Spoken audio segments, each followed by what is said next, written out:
বন্ধ থাকুক পড়ালেখায় আর অন্ধ থাকুক জাতি, আগামীতে দেশি গর্বে সব মুক্তিযোদ্ধা নাতি। বন্ধ থাকুক পড়ালেখায় আর অন্ধ থাকুক জাতি, আগামীতে দেশি গর্বে সব মুক্তিযোদ্ধা নাতি।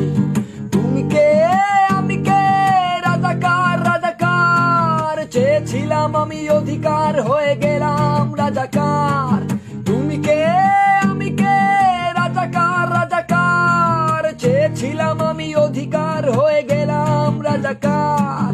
মানুষ হয়ে মানুষ পেটান সামান্য বুক কাঁপে না, অধিকার চেয়ে বাঁচবে যারা তারাই কি খুব বাঁচে না। দলের চেয়ে দেশটা বড়, তার চেয়ে বড় মানুষ, এতই অন্ধ হলাম কবে ফিরবে মোদের হুশ। একটুখানি চড়িয়ে ভাবুন দোহাই, একটু আস্তে মারুন ভাইয়ের গায়ে বোনের গায়ে করতে আঘাত ভাবুন। গোটা দিয়ে চাকরি পেল, পড়ালেখা করে লাভ কি হলো, দেশের তরে জাতির তরে করছি দাবিদার। বন্ধ থাকুক পড়ালেখায় আর অন্ধ থাকুক জাতি, আগামীতে দেশে গর্বে সব মুক্তিযোদ্ধা নাতি। তুমি কে